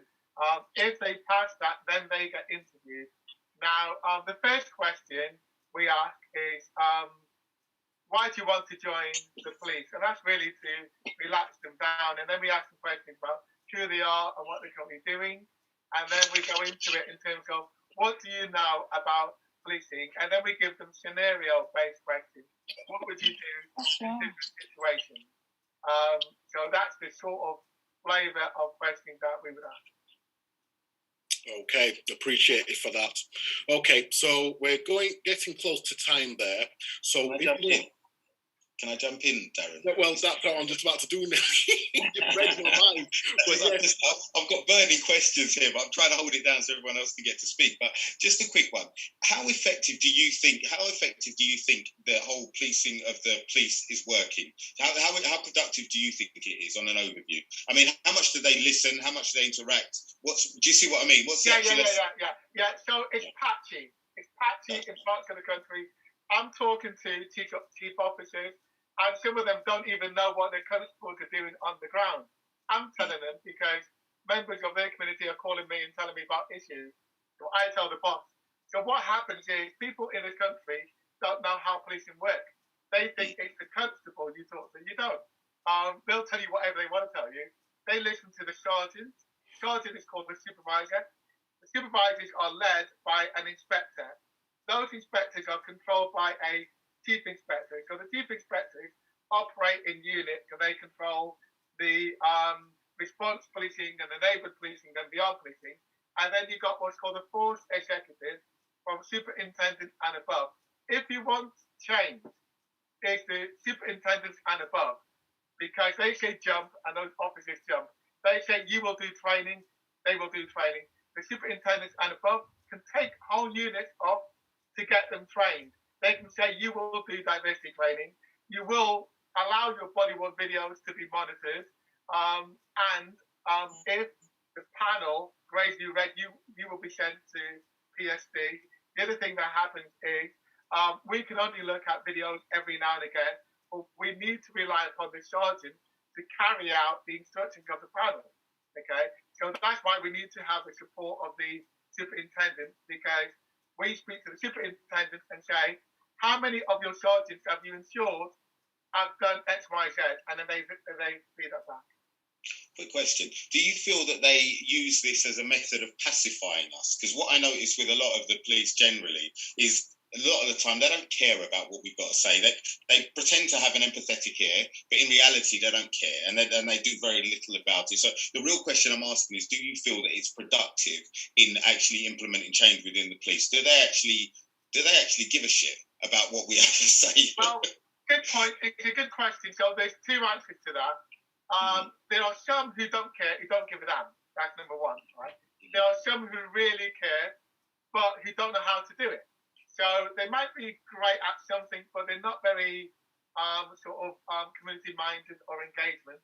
The other thing is, in terms of how the police work as a culture, once they get to inspector level, the main thing they think about is their career. Okay, if you could do something to enhance their career path, then they're doing it all day. Some of the people on the ground, they're all different. Okay. But in terms of answering your question, you get a lot of them who will pacify you, and then some of them who are not very competent because it's not their skill area.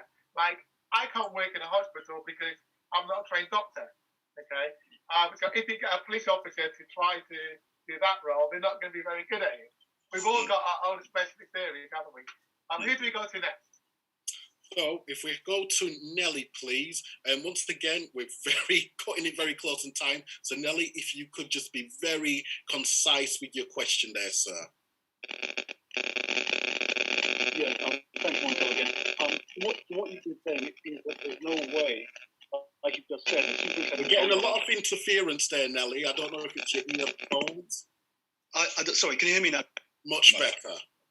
Yeah, it seems from what you said, it's obvious that the guys who are in power positions, they are part of the structure, they're part of the problem, they're going to maintain the status quo. What the Black Police Association, they have associations, don't they? What are they doing? What are they doing to deal with the issues which are obviously there? And also, you said there was a body that people rip. There's a body that if there's a problem that you can report to a professional. Yeah. What are those two groups? Those two groups need to collaborate and try to sort the police out from inside out. Because obviously, if the police force is working correctly and we know that we can trust them, it makes community policing much better if everyone knows that they are accountable and respectable. Okay, so they're both quite different. The Black Police Association, there's a national one, and then there's one in every single police force area. Their role is purely to look at the welfare of BME staff, Black and Asian mixed race, etc. staff. That's their role.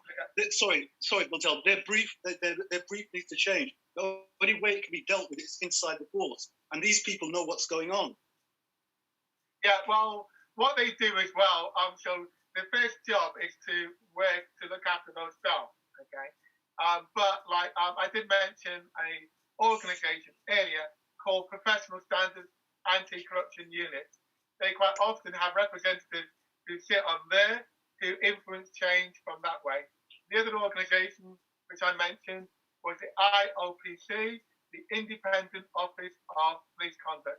They've got legal statutory powers to investigate any serious issues around policing, mainly discrimination or death in custody or very serious issues like rape or attempted rape and that sort of thing, whereby officers themselves commit an offence.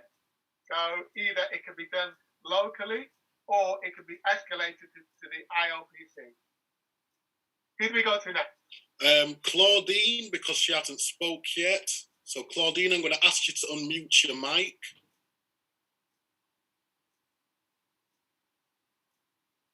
Just give her a few moments there, Montel. Is it not on me? All right, got it. Yep. Okay, we can hear you now, Claudine. Hi. Out of curiosity, if a person has already had a situation, having tried to prosecute the Met and failed, but they still had evidence, could they take that evidence to the IOPC? Depends on the situation. Well, say, for example, if they had documentation that proved that the police had perjured themselves and offered them money that then suggested that they'd done no wrong. Now, if they hadn't done wrong, why did they offer that person money? Well, it depends upon when you say they've done wrong and they perjured themselves.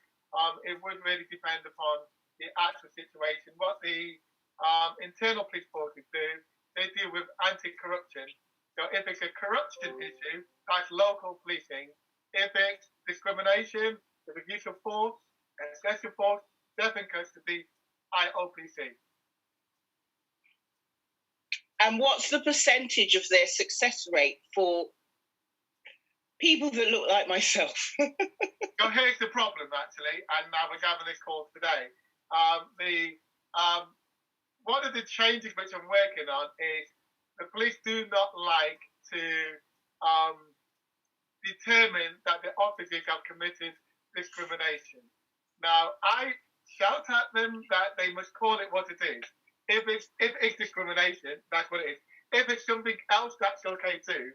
But they shouldn't just shy away from that because it's not comfortable for their colleagues. So in terms of discrimination cases, very few are upheld as discrimination cases. They might uphold it as something else, but I'm always telling them to hold it up as discrimination. Because that's an ongoing battle. That'll take a little while to change. Some of the things don't change overnight. They might take, like it took us nearly 2 years to do body worn videos, etc. So this might take a while longer, but we need to call it out and we need to get them to recognise when they're behaving badly. If it's discrimination, call it out and make sure they get a much higher percentage of conviction for discrimination. Okay, I don't want to drag it out too much because I know you're almost done. But what I would say is, although it wasn't a discrimination case, it was more leaning towards misfeasance in office. However, council was trying to push the victim, let's call her, to say it was a discrimination case, when in her opinion, as far as she was concerned, they were just bad police officers. But that rhetoric was pushed in order to then reject her case. Okay, so basically, once it's gone beyond the remit of the panel and it's in court, then it's not really a community scrutiny panel issue. It may be an IOPC issue if it meets one of those trigger points. Who's next? Okay, so what we're going to do very quickly, Montel, because you've been ever so kind to go past your actual time scale there. We're going to go to Julia, then we're going to close out with Charles and Andy if they have anything else to say, and then I'm going to ask if you have any particular resources what we can share amongst the people, because somebody has also put in a very good question as well, but I'll ask that question. So yeah, let's quickly go to Julia and then we'll start to actually officially close out. Julia, ask you to unmute. Thank you, Chair. My final question, and thank you, Montel, for answering all our questions, and it's been very engaging this evening. As you know, the tasers have been in circulation and widely used by the Metropolitan Police and virtually all the police. Now, taser guns, in my opinion, were only produced to be used on animals such as wildebeest, bears, or mooses, large animals. But in this country, in the UK, the police have rolled them out to use them as a deterrent against people in, should we say, antisocial behaviour. Now, how is it that the taser has been granted to be used, and there is good examples to prove that continuous use of taser guns in multiple uses in quick succession on one person can cause irregularity in brain function. A person can become very debilitated, etc., etc. And my concern is some taser guns can produce volts up to 50,000 volts per deployment. What can we do to have that as a deterrent stopped from being used? Okay, so that's part of what we call use of force, and we monitor the use of force. Now, when you talk about taser, that is a high level of use of force. So just to tell everybody how that works, it's the highest is firearms, then you have tasers, and then the rest depends upon how force is used, and they include batons, they could include how a shield is used, it could include handcuffs they can use to hurt people. It also can include dogs. But in addition to that, it could be what we call physical assault. So the officer is using their feet and hands. So there's different levels of force. Coming back down to taser, with tasers, what they should do is, if it's appropriate, they should what's called red dots. So they point the taser at the member of the public, and then they should always give a warning. Then a red dot comes out. Now, the vast majority of taser deployments, more than 90%, are red dots. And then there's a small percentage which tasers are used. It varies in each police force area. I hope that helps. It does help, but I'm concerned that there are organisations that are more concerned about the tasers being used on dogs than they are on humans. And I wonder, again, how we can address that balance. I think the only way is by monitoring the use of force, because ultimately, with officers, if they're trained to use tasers or firearms, it's about how they use it. They have to use the minimum force. We can't stop officers from using tasers if it's appropriate. We can watch what they do afterwards, and we can do lessons learned. We can give advice about tasers being misused, etc., and hold them to account. And then we can give general advice in terms of use the minimum amount of force to achieve your objective. Thank you. Okay, thank you very much. So once again, Montel, thank you so much for staying with us there. Like I said, you've really answered some great questions from the audience today. So I'll just quickly move on to Charles and Andy, if you have anything to close us out with there. Do you know what, Montel? Sorry to put it on you, but I've got two questions, just two, all right? And I'm going to make them very brief. But firstly, is there any way of identifying, because the problem I see with the police generally, if you've got a bad apple or if you've got a racist policeman, how do we identify who that racist policeman is? And the reason why I ask this is you'll get officers in certain areas that are constantly reoffending with racist acts, etc. How do we then, as a person not connected to another person, how do we know that particular officer is racist? Is there any way that you guys have of identifying? Is there any form or anything that we can, or any website or anything that we can go to that can tell us, right, that person's had 20 complaints against racism against them? Or is there anything like that you know that exists? Well, that's a really good question, and I was dealing with that question earlier on today.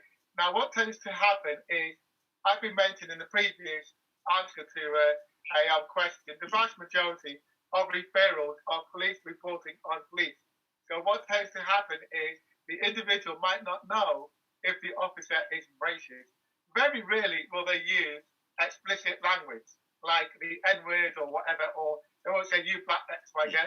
That's very rare.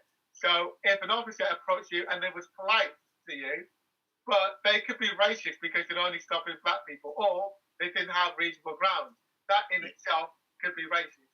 So the goal there is to encourage officers to report on each other, and they do.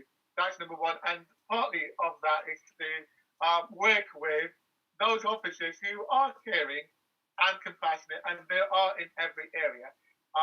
Number two, there's an organisation called Why Stop, and there's another organisation called Stop Watch with a hyphen in the middle. Both of those two are national campaigning bodies around stop and search, whereby they can give you loads of information and resources around stop and search or making complaints. If you didn't want to go to people like the IOPC, you can go to them and share information. Okay. All right. And then the other question, which I just want to ask, is do you know what happened to this girl in Clapham? Because I heard she got murdered, but I haven't heard what happened. And I find that a little bit strange, like the circumstances behind it, in the sense of, was she on her way home? We know that the guy didn't like know her. So, and I find it very strange that there hasn't been anything broadcast around what actually happened or how she happened to get murdered. And maybe I've just missed it, but I just wanted to know if anyone knew what had actually happened. I don't know personally myself now. Because there's a concern there, as in, was he doing his job supposedly and then decided he was going to murder this girl? Is that why it's been kept from us? Do you see what I mean? Like, I find it very. What I would say, he certainly wasn't doing his job. What it looks like is that he abused his power as a police officer. He probably showed a warrant card to get that girl in the car. That's what it looks like. Okay, he certainly, because he's a diplomatic police officer. Okay, so he shouldn't be doing that anyway. He's not a response officer, so he should have been out there. He's got no business being out there. He's not a neighbourhood police officer. That's not his job to do that. He shouldn't be engaging with members of the community. He's a protection officer, which means he's one of those officers that stands outside Parliament and other buildings with a gun. So it's not their job to be meeting members of the community. Okay, yeah. I just found it strange that there wasn't any kind of talk around what had happened. And my concern was that, other people that are in innocent positions may see a police officer with a warrant card and then assume that they're safe with that officer. And that was what my concern was, that that's probably what had happened and that people need to be aware, really, because I think that was probably, in my view, why it hadn't been publicised. Because ultimately, if someone stops you then with a warrant badge, the question you have to ask yourself is, are they going to try and murder you? So do you see what I mean? So then Thank you. Yeah. And there's 2 points to that. And we've had this discussion, as Teresa will tell you, on our panel, whereby people are not always trusting when an officer is not in full uniform. Are they real officers and can they be trusted? So that is a very real question. It's a very real concern. The other thing to be aware of, he appears, and I can't obviously prove this, but from what I've read, he was certainly injured in police custody. And what I know from working with thousands of officers is they really look down at people internally who make their job harder, and often they are more likely to take the law into their own hands. Which may be why he got injured. Who do we got to next? Can I just jump in and quickly? I mean, I can see that there are some people that really want to desperately ask questions, and if you're willing to indulge it, Montel, that would be great. But what I wanted to ask is, I think it's in your neighbourhood that David Michael's running for PCC. Yeah. And I just wonder what your thoughts are on people who are ex-police officers taking the role of PCC. Has your experience been that they have been kind of effective, or is it one of those roles that has to go to people that have got no experience of policing so that they bring a different perspective to it? I always try not to weigh into politics for obvious reasons. I won't talk about David Michael per se. I think it doesn't matter if a person has been in the police. The main thing is that they know how to engage community. That's got to be the key thing. And we've all talked about on here, if an individual is able to engage all you and are able to influence senior police leaders, that's the most important thing. Because being an ex-police officer, you sometimes can be too pro-police occasionally, in my opinion. That was my thought. Thank you. Okay, so Montel, we're now 14 minutes past your allotted time. Are you able to answer 2 more questions, or do we sincerely need to wrap it up? Have you been such a treat? I'll do 2 more questions. Okay, I can see Carly and Charmaine. The 2 lovely young ladies got a hand up. So I'll take the question. Indeed, and we got Claudine. Claudine, and was you wanting to interject and give a bit more information on the murder of this lady by the police officer? Is that what you wanted to say? Yeah, because I live literally. She lived around the corner from me, and not that I have details because I've seen a little bit, but not much more than what you've spoken of. But the one thing I will say, which I found quite intriguing and surprising, is the level of protesters that have happened, because between, I think, like Friday and Monday, you could hear nothing but sirens constantly, and they were making several arrests because people had gone down there en masse to protest her murder. And I know it's a little bit off topic, but I thought, wow, look at that. How people have sort of like managed to find the strength to come together for this young lady's murder. I wish we could find that kind of unity en masse, not just Black people, all people, for what's going on right now with this blinking pandemic. I just find human psychology a bit weird, how we'll stand up for one thing and totally disregard another. I know it's a little bit off topic, but yeah. Well, certainly Sasha wasn't in the room because, there have been various protests going on, but obviously, as you've seen, the utilisation of a lockdown, or you cannot, do any more protests because of X, it's going against that. So, people have been trying, but obviously, the law being what it is, certain roadblocks have been put in the way. Thank you very much, Claudine. Carrie, over to you. I'm going to ask you.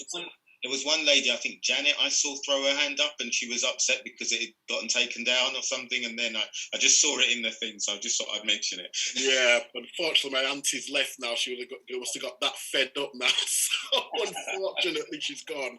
So, Carrie, over to you. Hello. The last final closing question, what I was hoping to share with everyone is what I was campaigning for is mandatory unconscious bias training. Maybe installing some form of a race offenders list, but making it mandatory for the police force particularly, and any high-level management to go through that. So that's something that we should lobby, and that's something that where the politics can come in handy to make sure that these people are accountable for what they do, but also then we can add in other elements potentially for making them not only accountable but worthy and safe of that role. Now, I know it might sound a bit Disney, but this is ask for mandatory unconscious bias training and a race offenders list means that not only companies and people that we might work for, they have to show us like a card. We're clean, we're all above board. Or if not, then you know what? We know what's going to happen here and the outcome of how systematic racism works. So potentially my question is, how can we engage on this mandatory unconscious bias training for management police force and also potentially instill a race offenders list? Thank you. So firstly, with regards to mandatory unconscious bias training, very good point you raised. They were recommendations, as I mentioned previously, under Scarman, under McPherson, etc. Over the weekend, I will be sending your colleagues some information, including where it states in the report that police forces should undertake these mandatory training, and then your colleagues will share the information with you. That was the first question. I think you had another question, with the two questions. Yeah, do you know what? I can answer the second one for you. In relation to the race offenders register, Kerry, that's something that we are working on. It was rejected at Parliament level, but what we're doing is we're looking at implementing it ourselves. So without the government, not necessarily without the government support, because it's something that we could put together relatively cheaply and allow people to register names of their encounters with various members of the community who they may deem as racist. We have got a whole structure in place for that, and it's something that we are rolling out. We'll probably have it done within the next 6 months. Is one tiny, he's just managed to get that question in there. Tawny, I'm going to ask you to unmute your mic, please. Hello. Hello. Hi, thanks for taking my question, and thanks for just being here tonight. You're welcome. Well, basically, my question, I don't know if I missed it, but I was just wondering if you had already given out the information on how to join the panels. I will email that over because it's patchy all over the country, so it's too complicated for me to tell you online, but I will email you out something. Okay, thank you. So, host, would you like to have the final question? Indeed. Yeah. So what I would say, just to the average person out there who, doesn't engage in the police force, I've never even stepped in a courtroom, what would be the best way to go about arming ourselves with educating ourselves with the law, engaging with the police, and so forth? What would you advise us how to go about getting that vital information? What I'll do is, so the first thing is how to have effective community scrutiny. I produced a document on what a template could look like. So this could apply in any area, and I will send that over to you. That's number one. Number two, in terms of how the police should be using their powers, reasonable ground, go wisely, operating in a professional and fair way. I'll email you over that on document 2. A number of people have raised the question around training and unconscious bias training and lobbying the police force. I will email you over the document which I sent to the police lead, so you can use that for yourself. And it's got highlights, even though it's publicly available. It's from Scarman, it's from McPherson, it's from a number of different reports. So, and then I just will encourage you to speak to the senior leaders in policing. Excellent, absolutely brilliant. So with that being said there, what I would probably say, we'll have to speak with Charles and Andy and Co, see if with the documents you forward to us, if we can actually get that up online or actually somehow get it via our social media. So once again, everyone, I'm sure you've seen I've just literally put our details up for TTIP. So please do... Sorry, So please do join us, so at least you can see where we will share that information, okay? Because like I said, it's going to be a lot of information. It's not just going to be a 1 or 2 paragraph what Montel is going to say. As he said, it's going to be pages on pages, but vital information. What I'm going to ask the room to do now, if we could all show our appreciation, and I'm going to ask everybody to unmute themselves, and if we could give Montel a rousing round of applause, that would really be appreciated. Let me just jump in as well. If anyone wants the information, just so we can send it to them in relation to joining the various organisations, if you put your details into the chat, and then Amina, if you jot them down, we can send them an email directly with the link to the information. Otherwise, I'm not too sure how we're going to get it to everyone. So I think if everyone who needs and wants the information in relation to joining one of these independent police organisations, then get your details and your email in the chat, and we can then just send you the information on once we've obtained it from Montel. So thank you very much again, Montel, as well. You've had an amazing presentation this evening. Thank you very much. Indeed. So if you could all unmute yourself and give Montel a round of applause, that would really be appreciated, please. You should all have the ability to do that now. I can unmute. Yeah, give it a try. I thought I did already do that. No, a lot of people are still muted. Can you guys unmute? Exactly. No, they're not. It's not letting them unmute. Oh, give me a second. All right, give it a try again now, everyone. Sorry about that. He's going to let them play the buttons. Thank you. Thank you, Montel. Thank you. Very good, very good, amazing. Yeah, it's awesome. Thank you. Yeah, excellent. Take care. But thank you all for joining us. Really made tonight a great night. Fantastic. Thank you, thank you. And yeah, we look forward to seeing you again. Like you said, by all means, please do sign up. The information is in there in the chat. Alternatively, leave your details in there, and we will be in contact with you as soon as we have more information from Montel. Right, thank you very much.